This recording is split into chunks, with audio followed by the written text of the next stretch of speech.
saudara-saudara kita dengan duit, dengan harta. Jelas kita tidak punya kemampuan yang cukup. Sebab macam mana pun kadang-kadang keperluan kita pun kadang-kadang masih belum terpenuhi. Apalagi untuk kita membantu orang ramai dengan duit, bantu dengan harta, bantu dengan tenaga, bantu dengan waktu. Kadang-kadang kita pun juga tidak kecukupan waktu. Jadi bagaimana dengan kita dalam keseharian kita boleh membantu orang ramai dalam waktu yang sama, juga dengan kita dapat mendapatkan pahala sedekah dalam keperluan kita sehari-hari.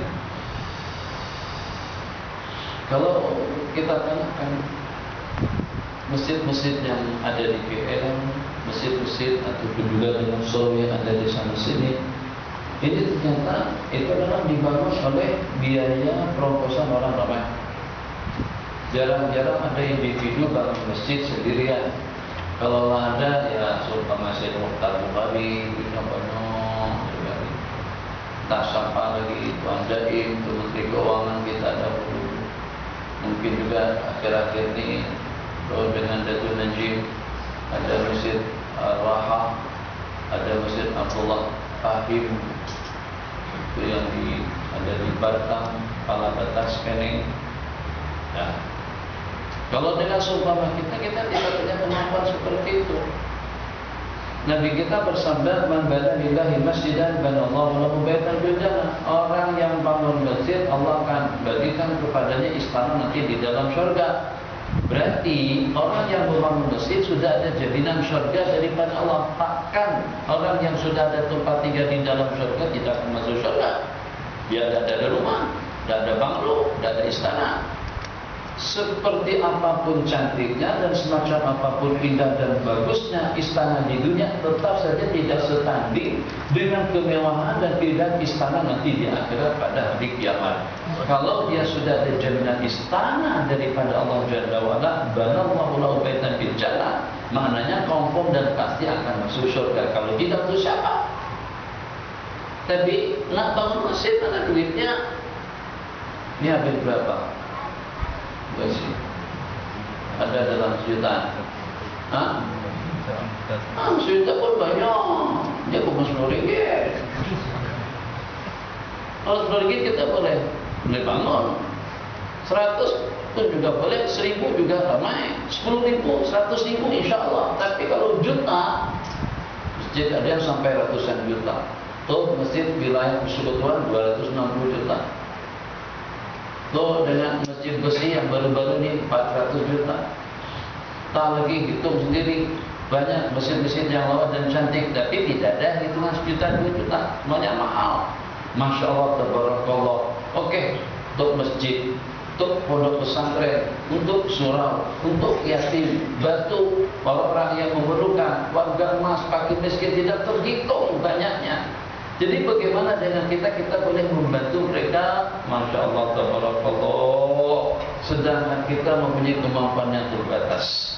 Ternyata, Masya Allah, tabarakallah, supaya kita boleh bersaing nanti pada hari kiamat, dengan arti tidak hanya korporat-korporat yang dermawan saja yang akan memiliki istana-istana indah di dalam surga, tapi justru nanti kita berikan peluang kepada sesiapapun untuk mendapatkan kedudukan yang sama, yang walaupun impaknya, yang walaupun dengan sedekahnya serba terhad dan juga serba terbatas.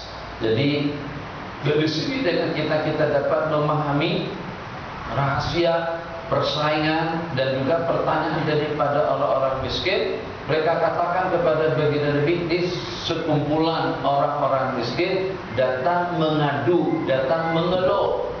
Dhahaba ahlud dusuri bil ujur, orang-orang kayalah yang memungut kebaikan, orang-orang kaya dahulu. Nabi kita kata dalam sebuah hadis, ni'mal malu salih bil rajulis salih. Sangat nikmat dan sangat-sangat berarti duit yang halal di tangan orang yang baik. Problem umat dewasa ini, yang banyak duit tidak kenal agama, yang banyak duit tidak kenal dunia derma, Tapi dalam waktu yang sama yang mempunyai jiwa pemurah, yang mempunyai jiwa penderma, duitnya yang tidak ada. Jadi sudah salah. Jadi yang banyak duit kedekut, kecuali kalau untuk urusan-urusan dunia, bisnis dan lain sebagainya. Tapi yang tak ada duit, orangnya berjiwa pemurah, Masya Allah tabarakallah. Tapi orangnya bankrupt, tak ada duit. Apa yang dibagikan sama saja. Yang kita inginkan bagaimana? Duitnya banyak, dermawan dalam waktu yang sama untuk kebajikan. Nah, jadi para sahabat Nabi, jadi dengan mereka merasa cemburu dengan kumpulan daripada koprat-koprat para sahabat, daripada Sayyidina Abdurrahman bin Auf, dengan Sayyidina Utsman bin Affan, dengan Sayyidina Khalid bin Walid, dengan Sayyidina Al-Abbas, dan juga banyak lagi daripada orang-orang kaya lainnya. Jadi kata mereka, orang-orang kaya lah yang memungut dan yang menggundul kebaikan-kebaikan ibadah. Yusalluna kama nusalli, mereka sembahyang semacam mana kita sembahyang. Mereka berpuasa sebagaimana kita puasa. Wa yatasaddaquna bi fuduli amwalihim, tapi dengan mereka menyedekahkan yang selebihnya daripada harta kekayaan yang mereka miliki. Wa natasaddaq, tapi kami tidak boleh melakukannya. Ini kecemburuan. Orang-orang miskin cemburu dengan orang-orang kaya. Itu dengan infaknya, itu dengan sedekahnya, itu dengan masjidnya, itu dengan surahnya, itu dengan pondoknya, itu dengan yatimnya, itu dengan miskinnya, itu dengan penganggurannya. Duit daripada orang kaya dapat mengatasi problem mereka yang kita sebutkan. Nah, itu dengan kita kami tidak boleh melakukannya. Itu dengan kami tidak buat. Disebabkan karena dengan kemampuan yang tidak menyokong. Nabi kita bersabda, inginkah kalian aku berikan suatu amalan yang dengan amalan tersebut tudrikuna man qablakum, kalian akan boleh mengejar, bahkan mendahului, memotong mereka-mereka yang ada di hadapan, dan kalian tidak akan dikejar oleh orang-orang yang di belakang. Apa yang Nabi kita ajarkan? Yang Nabi kita ajarkan yang senantiasa kita tinggalkan pada waktu kita sembahyang. Yang Nabi kita ajarkan satu benda yang senantiasa selalu kadang-kadang justru tidak diperhatikan oleh tuan imam. Ya, tuan imam manusia boleh hal, tapi taklah sampai kepada tahap yang dengan kita meninggalkan perkara-perkara yang disunahkan. Kadang-kadang urusan keluarga, kadang-kadang nak berbelanja, kadang-kadang nak ngejar bazar Ramadan, kadang-kadang mungkin sudah terburu-buru nak balik rumah, kadang-kadang mungkin ada urusan pribadi atau apa sajalah sebab-sebabnya. Dan ini sudah hampir memasyarakat. Masyarakat seperti apa? Banyak di kalangan masjid-masjid, banyak di kalangan imam-imam, sudah tidak lagi menghidupkan perkara-perkara yang sepatutnya kita hidupkan, sudah tidak lagi mengamalkan perkara-perkara yang sepatutnya diamalkan. Nabi kita ajarkan apa saja kepada mereka, satu pahalanya sama dengan pahala sedekah, sama dengan wakaf, sama dengan bangun masjid, sama dengan kebaikan-kebaikan infak yang kita gunakan untuk di jalan Allah. Jadi kita kata bertasbih 33 kali, tahmid 33 kali, takbir 33 kali dengan penutupnya la ilaha illallah wahdahu la syarikalah, lahul mulku wa lahul hamdu yuhyi wa yumiitu wa ala kulli syai'in qadir. Artinya betul.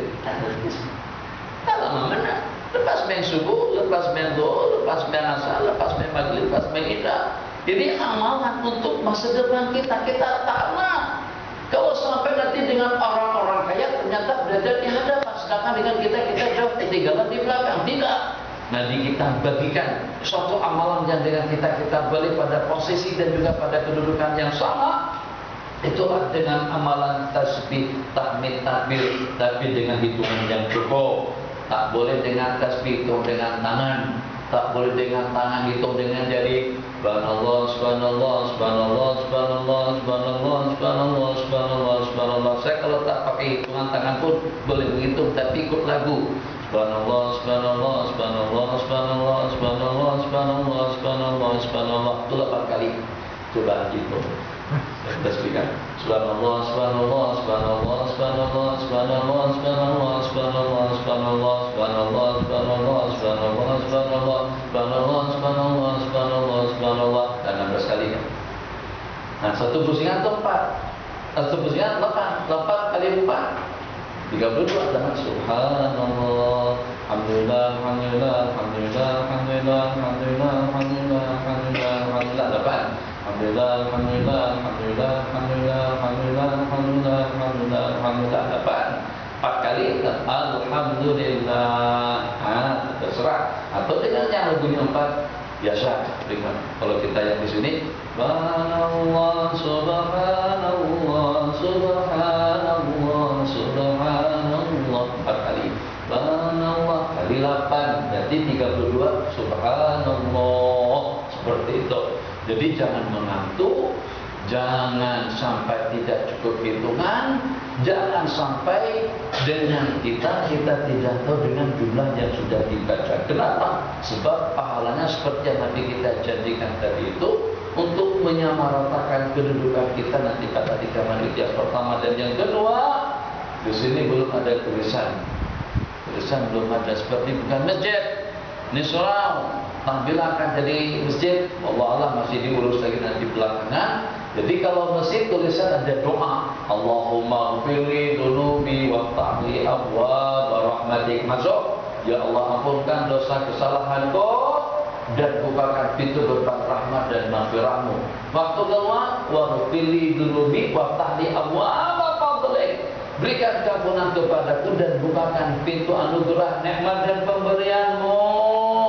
Ternyata yang kita targetkan, yang kita harapkan, dan yang kita mohon kepada Allah, bahkan juga dengan puasa pada 10 hari yang kedua, begitu juga dengan wudu, begitu juga dengan sembahyang, begitu juga dengan salat Jumat, begitu juga dengan haji, begitu juga dengan umrah. Sekilas saja dengan wudu, nanti kita kata pada masa kita mengambil air wudu, akan berguguranlah dosa-dosa kesalahan kita daripada muka, tangan, kepala dan kaki, akhiri qatratin minamat, dengan tetesan air yang terakhir. Berarti wudu pembersih.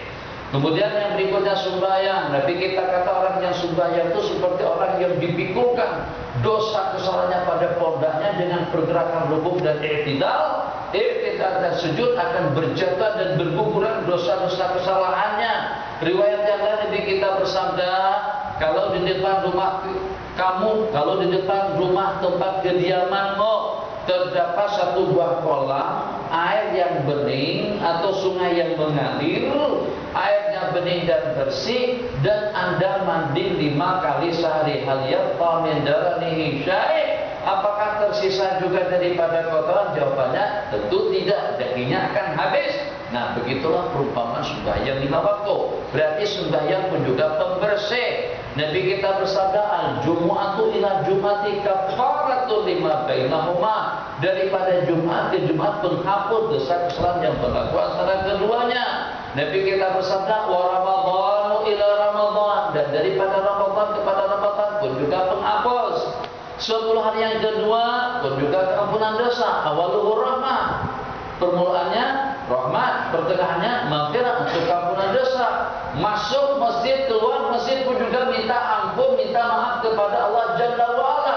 Keluar daripada tandas pun minta ampun, ghufranaka ghufranaka ghufranaka 3 kali, keampunanmu, keampunanmu, keampunanmu. Kenapa? Memangnya kita buat apa dalam tandas? Takkan ada orang terbabit melakukan maksiat di dalam tandas? Betul, dia tidak buat maksiat di dalam tandas, tapi kadang-kadang dia lupa untuk mensyukuri nikmat yang Allah bagikan. Namun tadi itu, kenapa? Sebab kita tak jadi kita sahur di sini. Maka yang disediakan oleh masjid apa adanya, jadi nyaman. Kalau di rumah mungkin memilih-milih, kalau di sini makan apa yang ada. Jadi nikmat, rasa mama nyaman kali sahur tadi itu. Nah, mana syukurnya? Alhamdulillah, durian, mangga, cempada, rambutan, macam-macam buah-buahan, bau-baunya wangi, harum, nikmat, nyaman, lezat. Keluar daripada perut, Masya Allah, tabarakallah, saki-baki dikeluarkan, kotorannya dikeluarkan, sampahnya dikeluarkan, vitaminnya, kebaikannya, untuk mata, untuk hidung, untuk kulit, untuk pencernaan, untuk perut, untuk tenaga, untuk kekuatan, itu Allah kekalkan pada anggota tubuh. Mana kesyukuranmu? Nih elektrik kena dibayar, ada biaya tiap bulan, air kena dibayar, rumah kena dibayar, kereta kena dibayar, semuanya kena dibayar. Takkan dengan kita tidak membayar anggota tubuh yang kita gunakan. Masya Allah, tabarakallah. Jadi pada masa kita keluar daripada tandas tadi itu, satu kesalahan kita karena kita situ ngelamun. Orang tak ada bertinggi dalam tandas, tak ada waktu buangan besar. Robi itu kurang asam betul kalau seandainya ada. Mana boleh berzikir di dalam tandas sebab bukan tempatnya. Jadi satu kita lalai, kita tidak berzikir, tidak mengingat Allah. Yang kedua itu mungkin karena ketaksiran kita terhadap nikmat yang Allah berikan. Ghufranak, ampunkan aku ya Allah. Allahu Akbar, sujud yang pertama. Allahu Akbar, duduk antara dua sujud yang pertama. Rabbil firli, ya Allah ampunkan dosa-dosa kesalahanku dan seterusnya. Rabbil firli wali walidayya. Banyak doa-doa yang semacam itu. Nah, juga di antaranya bacaan yang kita baca tadi itu. Itu tadi malam bukan marah tapi mengingatkanlah kepada Tuhan Imam. Tak, Tuhan Imam mungkin kena keburu-buru. Kita ni mampu ikut imam lah. Imam baca ikut baca, imam tinggal kita ikut tinggal. Imam Astaghfirullahaladzim alladzi la ilaha illa huwal hayyul qayyum wa atubu ilaihi. Al-Fatihah. Nah, tuh, lepas sembahyang sempat 3 kali lagu lawat cantik Al-Fatihah, terus amin aja lagi. Mana tasbih tadi itu? Kita nak untuk melepaskan dosa kesalahan kita juga mendapatkan keampunan dosa. Sepatutnya memang tiap individu itu tanggung jawab kita masing-masing. Tapi karena kita senang dipimpin, jadi kita bergantung kepada imam. Imam baca kursi, kita baca. Imam tak baca, kita pun juga tak baca. Imam balik, kita pun juga balik. Allah lagi daripada imam. Itu masalah kita sekarang.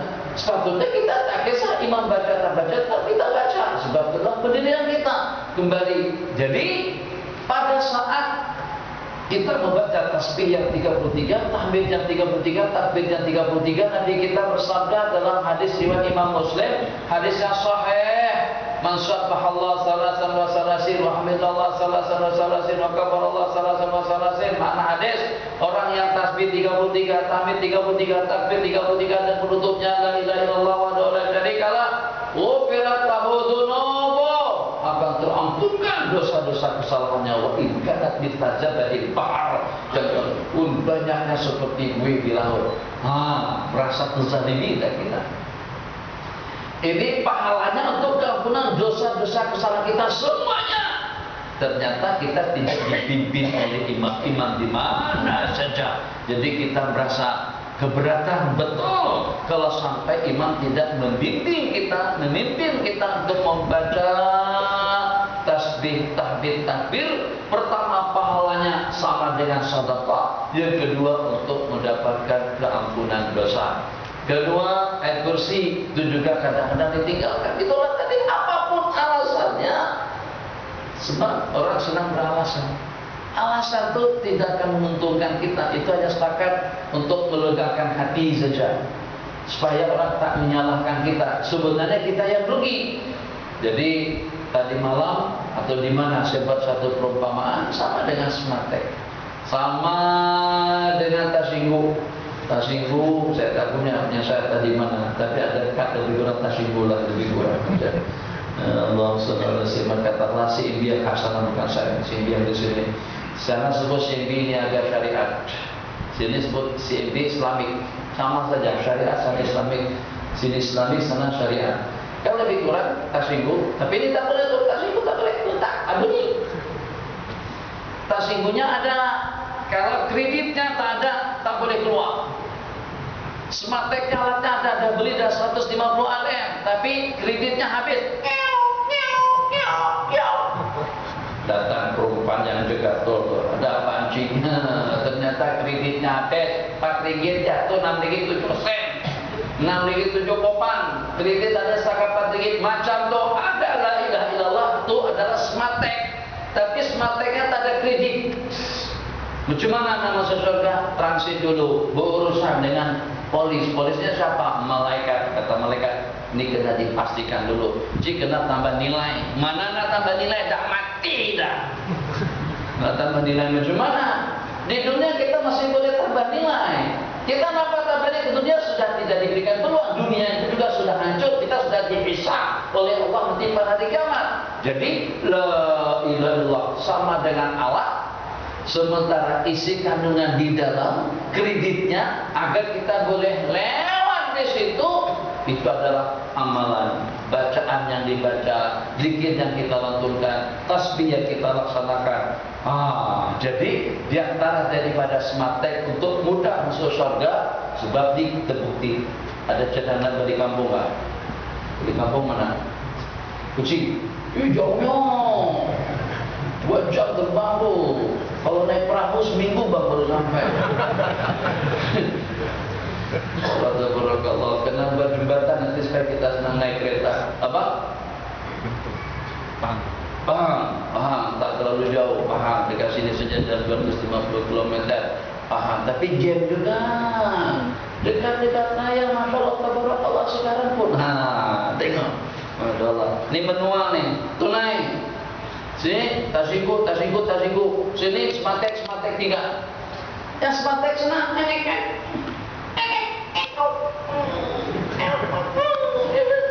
menua, break lagi. Tunggu lagi, ambil tiket, bayar duit, berkira, uang kembali, tak boleh, kereta banyak, beratur. Kalau kita ada sematek cepat sikit. Kalau kita ada tasinggu, masya Allah tabarakallah. Macam tu tiket baca ayat kursi selepas sembahyang 5 waktu. Tiket baca ayat kursi selepas sembahyang 5 waktu. Nabi kita yang bagikan jaminan, Nabi kita bersabda, barang siapa membaca kursi selepas sembahyang 5 waktu, maka tidak ada penghalang dia masuk surga selain daripada mati. Lepas mati, tiketnya sudah ada. Di sini nih ayat kursi, Allahu la ilaha illa wal hayyul qayyum. Khusyuk, ikhlas karena Allah, itu adalah kreditnya. Begitu kita dekat pintu gerbang surga, buka pintu tadi itu. Ini Rabbani, yang ini buatan Jepang. Ini teknologi manusia, yang nanti teknologinya Allah. Di sini ada Asma'ullahul Husna. Di sini ada la ilaha illallah. Di sini ada ayat kursi. Jadi ayat kursi dalam keadaan seperti apapun, baginda Ali di waktu perang Jamal antara hidup dengan mati, apakah pasukannya akan selamat? Apakah aku juga akan kembali dengan selamat? Jadi dengan suasana perang, masya Allah tabarakallah, sejumlah tidak kurang daripada 90.000 tentara yang berhadapan dengan beliau pada saat itu. Dalam keadaan seperti itu pun ayat kursi tidak pernah beliau tinggalkan. Sejak Nabi kita ajarkan kepadaku, aku baca 1 selepas sembahyang 5 waktu, kemudian yang kedua sebelum tidur. Sebelum tidur jangan tidak baca ayat kursi. Ini diantara daripada amalan-amalan yang di sebahagian tempat masjid, surau, atau juga dengan sebagian daripada imam mungkin karena terburu-buru. Kalau untuk hari Jumat tuh kongkong. Hari Jumat, apalagi kalau siaran langsung gara-gara kena TV. Assalamualaikum warahmatullahi wabarakatuh. Fatihah tapi doanya panjang sekali. Doa daripada sini sampai ke janda baik.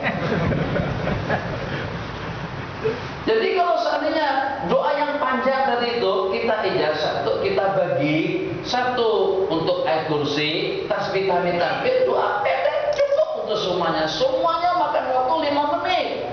Nah, jadi daripada doa panjang, sebab kenapa? Kalau kita banyak berdoa, hanya setakat yang kita mohon saja kita dapat. Tapi amalan zikir kita tidak dapat. Tasbih tahmid kita tidak dapat. Beda ada kalau sebaliknya. Kalau pada waktu kita berzikir, tasbih tahmid dan takbir, kalau sampai waktu kita terhabiskan untuk kita berzikir dan kita tidak punya peluang untuk berdoa, Nabi kita kata, "Man syaghalahu dzikri an mas'alati ibadi a'taitu afdala ma uti ibadi as-salihin. Ibadi as-salihin, orang yang sibuk waktunya dengan zikir, dengan tasbih, dengan tilawah, dengan salawat, hamdalah, tahmid dan yang sejenisnya, aku akan bagikan kepadanya sebaik-baik pemberian yang aku berikan kepada orang-orang yang berdoa. Kita mengenal istilah dua dalam satu. Kalau kita sibukkan diri kita dengan zikir, dapat pahala doa, bahkan dengan pemberian yang lebih istimewa. Tapi kalau kita sibukkan diri kita dengan doa saja, dapat pahala berdoa, tapi kita tidak dapat pahala zikir, tasbih, tahmid dan takbir. Kira-kira lawa yang mana satu? Itu yang saya katakan tadi. Jadi kita berdoa dari sini sampai ke KLAI cukup, jangan sampai di janda baik. Dia janda ada dua, ada janda bagus, ada janda tidak bagus.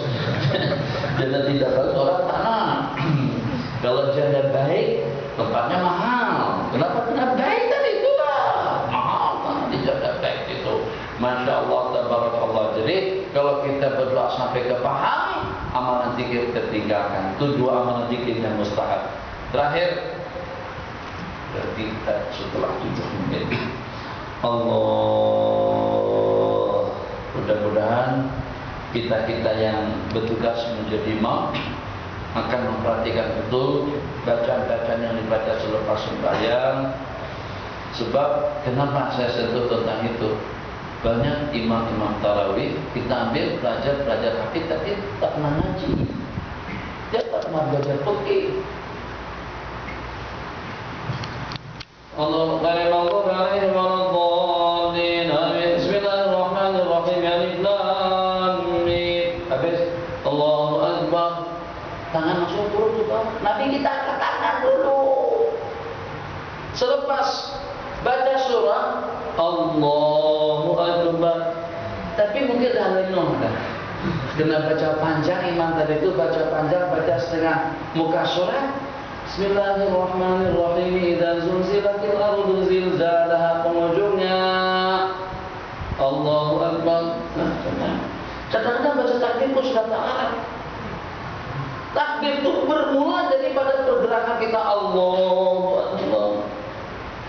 Sami Allahu liman hamidah. Ini dah senyap. Allahu akbar. Apa lagi? Tuh buat apa takbir di situ? Takbir daripada i'tidal menuju kepada sujud. Pada masa itulah kita takbir. Takbir itu penyambung. Ini dah terputus dah. Penyambung antara i'tidal dengan sujud. Penyambungnya apa? Allahu akbar. Makanya takbir itu dipanjangkan, jangan takbir pada sujud. Itu antara daripada kesalahan yang saya perhatikan. Selain daripada itu, masyaallah tabarakallah, baca surah pada witir, sabihis rakaat pertama, kuliah rakaat yang kedua, qul huwallahu rakaat yang ketiga. Ada dengan sebagian ganti sabihis dengan inazana, awas sedikit. Nah, rakaat kedua mungkin kita baca surah yang lain. Lawan cantik tetap yang bagi pahala adalah Allah. Untuk mendapatkan pahala yang cukup dan sempurna, itu kita ikut pedoman sunnah daripada kita. Apa yang Nabi kita amalkan yang walaupun sedikit. Masya Allah, tabarakallah. Tapi kalau pada saat kita buat ijtihad kita, maknanya dengan kita hanya mendapatkan kenikmatan dengan tilawah ayat-ayat yang kita baca, tapi dengan ganjaran pahalanya tak sebanyak pada waktu kita beramal dan membaca secara sunnah. Ahbabana fillah. Sini ada pilot, ada pramugari, ada pramugara. Pernah dengar tak pramugara tak boleh terbang karena tak ada tiket? Berapa lagi? Karena minta maaf, kata saya Asman bin Hadi Ramli adalah pilot 77 yang akan terbang ke Jakarta, tapi minta maaf kita kekurangan 3 orang pramugari dan pramugara disebabkan karena pramugari kita tidak dapat tiket atau tidak ada set untuk terbang ke Jakarta. Pernah tak dengar pengumuman semacam itu? Ada. Pramugari-pramugara dengan pilot tak payah beli tiket. di situ sudah ada kursi dah. Tuh kursi yang ada ke kita, tuh yang ada ke kita. Yang walaupun kadang-kadang diangkat kakinya, ya Allah ya Arhamar Rahimin. Jadi masalah betul. Sebab dia tidak duduk macam ini, dia duduk diangkat kakinya. Bajunya sekerat macam itu angkat pula. Musibah betul. Innalillahi wa inna ilaihi raji'un. Oke, satu. Macam itu juga dengan petugas restoran. Petugas restoran, kalau pada tuh mereka makan di restoran, terserah makan apa saja tidak pernah bayar. Betul, betul. Nak makan apa saja tak payah bayar. Kenapa? Karena dia sebagai pelayan. Romboy begitu juga, petugas hotel begitu juga. Yang walaupun di hotel bintang 5, satu malamnya 2.500 RM, mungkin lebih daripada itu, tetap dengan petugas hotel tidak bayar. Kenapa? Karena jadi pelayan kepada pelanggan. Masya Allah, tabarakallah, kita gunakan bahasa yang sama. Kalau tadi dengan pramugara tak payah beli tiket, tapi boleh sampai ke tempat tujuan yang dituju. Penumpang nak ke Jeddah, pramugari sampai ke Jeddah. Penumpang nak ke Jakarta, pramugara juga sampai ke Jakarta. Maka dengan imam yang menjadi asbab makmum dapat rahmat, pasti dan pasti imam akan mendapatkan rahmat sebelum daripada mereka. Boleh bahasa kiasannya, logik. Seperti itu. Jadi ayat kursi yang imam baca tadi itu makmum ikut membaca.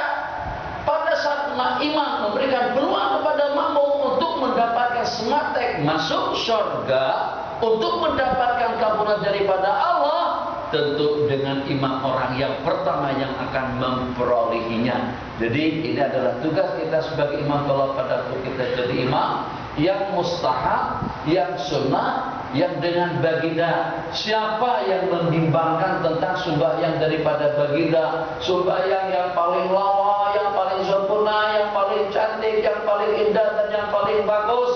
Khasyahnya, tadallulnya, keikhlasannya, ketulusannya, semuanya oke 100%. Ternyata dengan kesempurnaan sembahyang baginda pun Nabi kita tak pernah meninggalkan amalan-amalan yang kita sebutkan tadi. Ayat kursi sebelumnya istighfar, Allahumma anta salam. Ayat kursi kemudian berikutnya tasbih, tahmid, takbir, jangan ditinggalkan. Lebih-lebih lagi kalau pada waktu kita menjadi imam, sebab banyak makmum yang bergantung dengan imam. Kalau pada saat imam baca kita ikut membaca, kalau pada saat imam tinggalkan kita juga akan meninggalkannya.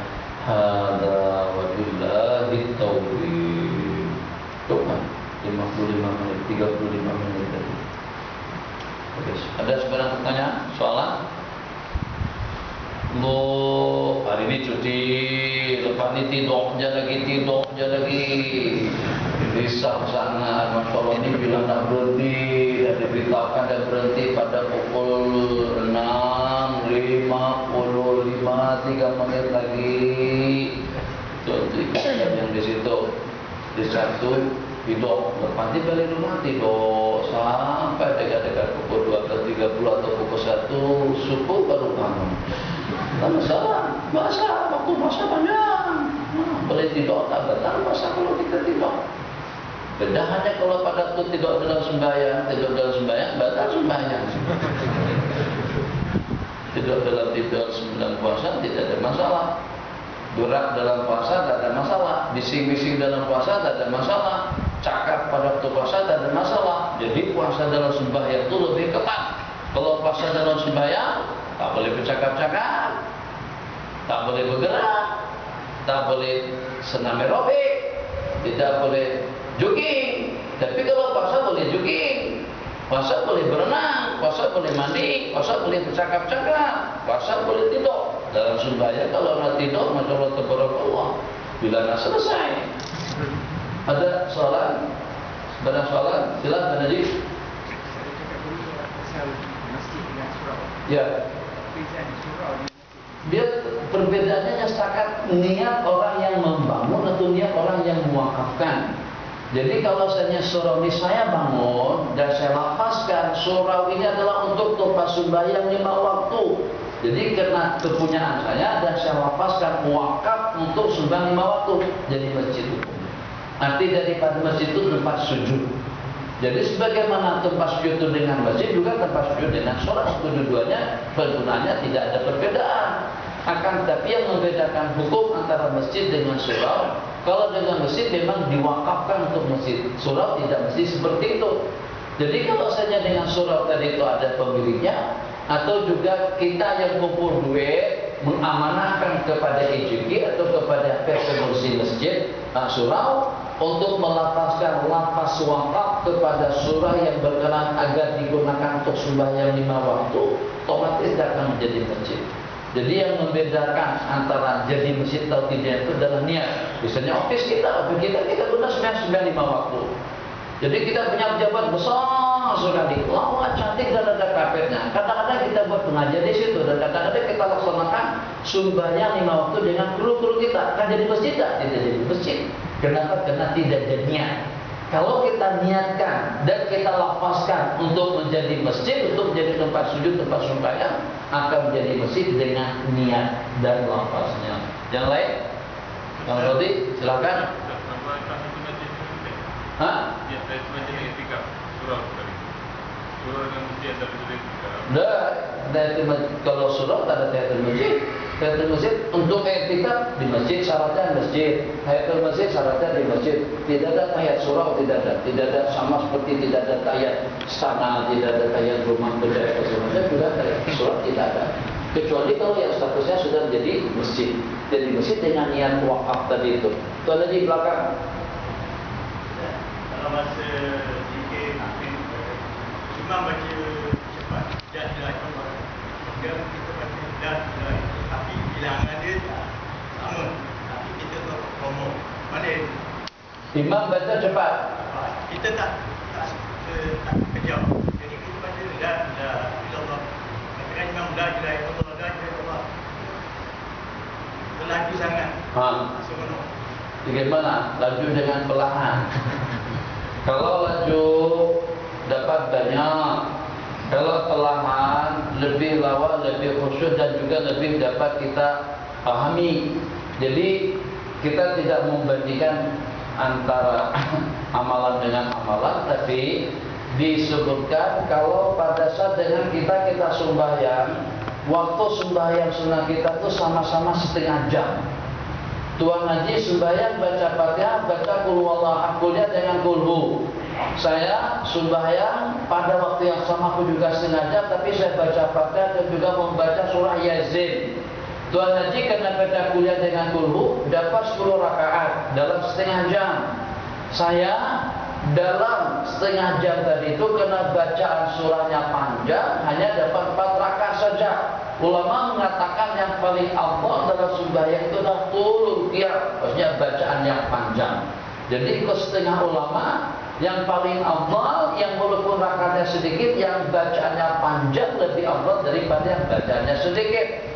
Pendapat kedua daripada ulama yang paling banyak rukuk sujudnya itu lebih afdal daripada bacaan yang panjang. Jadi tadi itu dapat 10, yang 10 rakaat lebih afdal daripada 4 rakaat. Kenapa? Sebab pada saat Sayyidina Sauban bertanya kepada baginda Nabi, meminta Nabi, kita kata awak nak kenapa dengan aku? Jadi kata Sayyidina Sauban, aku nak bersama baginda di dalam surga. Nanti kita kata banyak-banyak rukuk.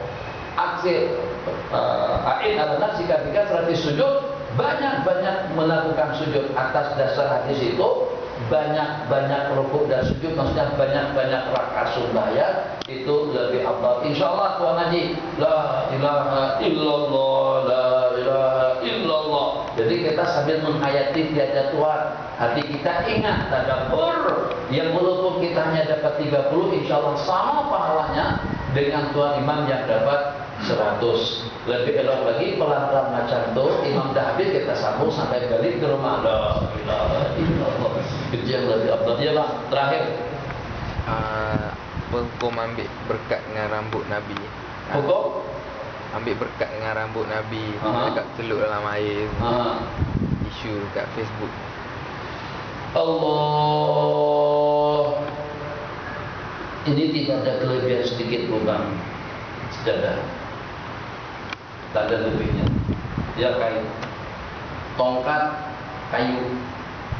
Tapi pada saat selendang tadi itu ada di tubuh manusia, di badan baginda Nabi insan yang paling mulia di sisi Allah. Jadi keberkatan itu bukan daripada selendang, tapi selendang tadi itu ada di tubuh manusia yang paling mulia di sisi Allah. Makanya itu jubah Nabi kita tuh mereka gunakan. Kalau salafi tak nak tak kisah, wahabi tak nak tak masalah. Ini bukan urusan masalah wahabi dengan salafi. Ini istri si baginda, jubah baginda tuh mereka celuk, akhirnya mereka minumkan kepada orang-orang sakit. Bagaimana boleh sembuh? Allah boleh menyembuhkan apa saja dan dengan apa saja. Penyakit apapun dengan kun boleh sembuh. Jadi pada saat seseorang itu bertabaruk, tabaruk daripada mana? Ya Allah, wahabi ini memang rasa, kurang rasa. Satu rasa, di mana ini masalah sama orang? Itu sahabat Nabi kita, pada waktu Nabi kita berwudu, pada waktu Nabi kita berwudu, sahabat Nabi kita itu bukan percikan daripada dulu Nabi kita. Nabi kita macam juga, tangan para sahabat sudah menanai, sudah menadah. Jadi yang dapat air percikan daripada wudu, dia sapukan ke belah. Yang tak dapat, dia sapukan ke tangan yang dapat, kemudian dia sapukan ke anggota tubuhnya. Jadi mereka bertabaruk dengan air wudu Nabi, bukan air wudu bekas Nabi kita berwudu. Ada yang dengan kahat dan ludah, ada yang meminum darah, ada yang meminum kencing baginda Rasulullah banyak, ada yang meminta tongkat. Jadi kalau tongkatnya setakat kayu saja, tongkat di mana-mana ada, enggak lain. Tongkat yang itu tak siapa yang pakai. Tongkat ini dipakai oleh baginda Nabi. Sampai ada di antara daripada sahabat Nabi kita yang berwasiat agar pada waktu meninggal nanti dikuburkan dengan tongkat baginda Rasulullah. Ada juga yang berwasiat agar di kafan dengan selendang yang dia minta daripada Rasulullah. Ada juga dengan sahabat Nabi kita berpesan, nanti kalau aku mati masukkan beberapa helai rambut baginda ke lidahku. Itu Sayyidina Anas. Takkah Sayyidina Anas tidak paham? Yang paham Salafi itu ya. Astagfirullahaladzim. Salafi lebih paham dengan hukum dan lebih tahu tentang syirik dan awal dan haram. Atau mufti Perlis, mantan mufti lebih tahu. Sayyidina Anas lebih mengetahui. Ini kesayangan bagi Nabi, khidmat menghadap baginda Rasulullah selama tidak kurang daripada 10 tahun, berpesan, kalau aku mati nanti masukkan beberapa helai rambut Rasulullah ke lidah. Oh, itu maksudnya apa? Tabaruklah. Jadi ini cerita ini bukan hanya di zaman Rasulullah, bahkan juga pada masa-masa yang berikutnya, seperti Imam Syafi'i bertabarruk mengambil berkat dengan jubah Imam Ahmad bin Hanbal. Jadi bukan karena jubahnya, tapi karena jubah tadi itu ada di badan seseorang yang mulia di sisi Allah. Waktu kita sudah habis. Kata Sayyidina Abu Bakar, nanti kalau aku mati, aku minta dikafan dengan jubah yang aku pakai ini. Untuk kain yang baru, orang yang hidup lebih aula. Kenapa beliau minta? Sebab kata jubah pun yang aku pakai pada masa 95 waktu, dan juga pada waktu aku berada di medan perang. Karena kemuliaannya tadi itu. Sementara kalau dengan kain-kain yang tidak pernah dipakai untuk apa-apa, kalau buka apa itu di sana diributkan orang. Kalau buka apa kenapa mahal? Sebab adanya di tempat yang paling mulia. Itu al-Ka'batul Musyarrafah. Insyaallah tidak membawa kepada kesyirikan kalau pada saat dengan kita tabarruk. Kecuali kalau kita berkeyakinan, nih cincinku ini yang buat Anda kaya. Tahu tak Anda macam mana boleh terelak daripada penyakit? Macam mana peluru sampai teliung daripada kita? Itu cincin yang mengelakkan. Itu syirik. Masyaallah tabarakallah, itu memang tidak boleh. Tapi kalau kita mengambil keberkatan daripada sesuatu yang memang pernah dipakai oleh orang-orang yang berberkat, insyaallah tidak mengapa. Tadi bunyinya itu 3 kali pada waktu tahajud tadi itu ada, subuh tadi itu ada beberapa kali. Jadi supaya nyaman beribadah dan tidak menjejaskan pahalanya, matikan handphone sebelum masuk. Kalau tidak terganggu kita pada waktu sembahyang. Sebab punya handset itu macam mana pun kita paham. Kalau kik 5 SMS, 5 panggilan telepon. Jadi semuanya pikirannya ke situ, terganggu ibadah kita. Kalau tak pandai mematikan, buka baterainya keluarkan. Kalau tak pandai matikan, Dan begitu. Jadi tak malah kalau yang walaupun surau statusnya masih surau lagi, tapi jangan sampai kalah dengan Padang. Di Padang pun pemain bola atau pemain bola sepak dia tak bawa handphone dan tak aktifkan handphone pada masa bertanding. Maka lebih-lebih lagi pada itu kita sedang berada di rumah Allah sebagai tetamu Allah Jalla wa Ala. Rabbana atina fid dunya hasanah fil akhirati hasanah wa qina adzabannar. Amin. Walhamdulillahi rabbil alamin. Selamat. Selamat. Sallallahu alaihi Muhammad. Sallallahu alaihi wasallam. Sallallahu